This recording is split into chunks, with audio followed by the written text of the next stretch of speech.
You're with Budget Monk. Welcome to a bonus video of my Holy Roman Empire guide, Alternate Reality. The intention of this video is to demonstrate an alternative way to play Austria, which is surprisingly actually not that challenging compared to the rest of the series. However, it is extremely different and also exciting in my opinion.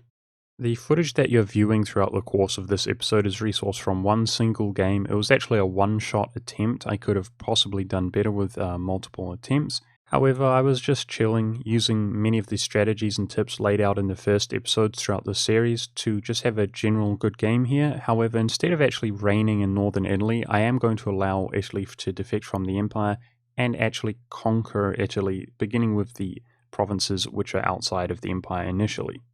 And due to this, we're actually going to be expanding into Venice itself, his capital city. The trick to actually pulling this off, occupying Venice, is going to be declaring war on Venice when he is defending the Albanians against the Ottoman Empire. Otherwise, this is basically going to be the format of this video, where it's a bit of a montage between each individual war that I declare and ultimately what I piece out in regards to those things, as well as a few things like showing the reforms here on screen. If you guys are not enjoying this or interested, I suppose skip nearer to the end of this video, where you're going to see exactly how things play out here.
I just wanted to address something that might not be immediately apparent, and it's the fact that I've been actually converting some of my provinces around the Venetian culture group to Venetian. That includes the area of Tyrol, for example.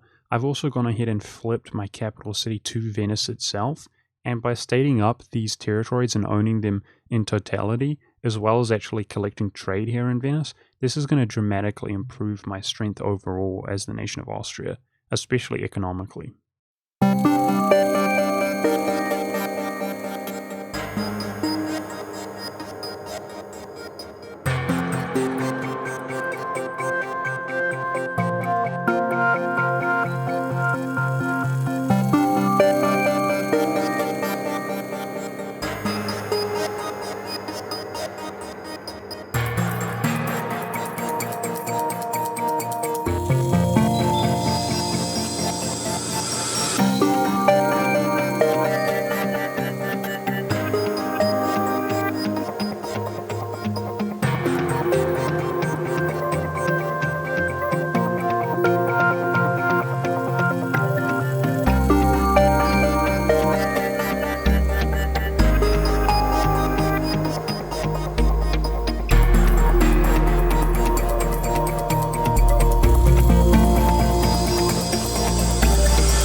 So I wanted to address the fact that I did PU the Scandinavians.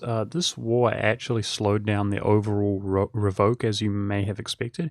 However, there are obviously advantages to doing it as well. Don't feel too bad if you don't get it yourself, for sure. It's just a bit of luck, but you'll be doing just fine without it. But there we go with Revoke Privilegia in 1538. Now, I've spoken about this many times before, but some people might actually be surprised if you take a certain approach, like allowing the Shadow Kingdom to occur and Italy defecting from the Empire.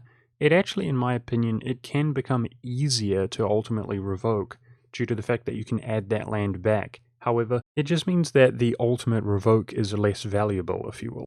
So we're going to go ahead and do this standard declare war on my rival before they become an invalid rival here. Speaking in regards to something becoming less valuable, we're not actually done here yet. I'm going to go ahead and do the rest of the strategy with ease due to Revoke Privilegia, and that is to conquer the remaining cities within inside Italy to form Italy itself. Again, I betrayed the Austrian culture group here, spreading the Venetian culture group, and I actually made it my primary culture. By doing this, we have the option to form Italy.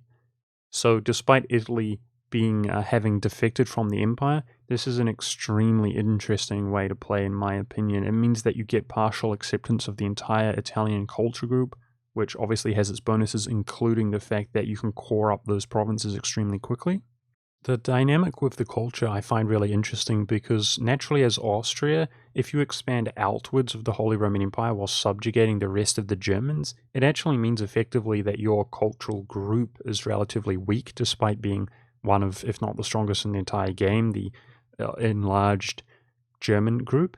But by taking this method, you actually are able to take advantage of the Italian culture group being your territory while you've kind of subjugated the Germans.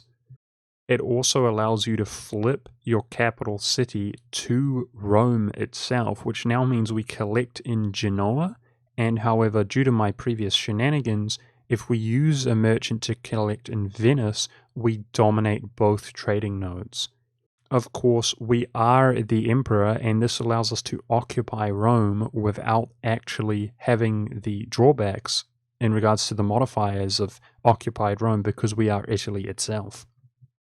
And naturally, this also gives you claims all over the remaining territories within inside Italy. But that's not all, of course. You also have the ability to take Italian ideas, which, considering the circumstances of Revoke Privilegia, where you're so powerful, they are extremely strong in my opinion, and perhaps much stronger than some of the diplomatic-oriented bonuses from Austria. For example, Austria receives morale of armies, however, in my opinion, as you go on towards the mid to late game, morale is not going to be an issue whatsoever due to your extremely high prestige army tradition and the fact that you're going to be the defender of the faith. The Italians receive 15% infantry combatability, which is a much better bonus in my opinion towards your military, and they also have a whopping 33% manpower modifier, which is brilliant as the emperor, and that as you have that huge pool of manpower. They have many other bonuses as well, including the whopping 25% reduced core construction cost or core creating cost, combined with the 10% core creating cost reduction from being the emperor, is a total of 35%. Being poised and ready with the revoke to win those wars, this is an excellent idea group to adopt. Well, that's about it here, guys. I wanted to address a couple other things, including the fact that, like I said, this was done in one take. If I could do it again, I would actually prioritize integrating Bohemia. And the reason is because if you were attempting to do a world conquest from this kind of position, you would actually be locked to duchy status, and it would be pretty valuable to actually obtain that kingdom status, allowing you to state up more territory from integrating and therefore becoming an elector yourself. But that's not all. I wanted to address the fact that, in my opinion, there is a massive way to sort of abuse the empire, if that's appropriate, and it's by actually releasing much of your own territory, much of your own areas, so that therefore you actually have stated up your own core territory, including the accepted cultures and perhaps your cultural group, the valuable territories within inside Italy. And I personally take the approach to actually release other areas that I own, like Transylvania, as their own members of the empire, contributing more and more to that vassal swarm. So it's not that huge of a deal, but I definitely would consider trying to integrate Bohemia if you thought you could pull it off easily like he did in Ally Poland in the beginning of the game. And that's it for this video, guys. I did want to promote two things, regardless of whether you're watching when this video came out or at a later date. I have been promoting my Twitch down below of most videos with a link. However, many of you might have noticed that I have not been an active live streamer. I'm actually going to be moving as of 2019 to a higher speed internet area, and I'm extremely happy to announce that I'm going to be live streaming. Please, if you're interested in that, follow the link down below in the description, and you'll be able to catch me live over on twitch.tv at about the 12th of January onwards, where I will be live streaming. But that's not all. Many people have requested that I have a Discord server, and that has also been created. The link is in the description down below. Make sure to come and join the Holy Roman Empire. If you guys wish to chat with me, that would be really cool when I have the time and I'm available. I also have other big plans for utilizing that Discord server at a later date. But with that being said, I hope you guys enjoyed this video, and thank you very much for watching. I'll see you next time.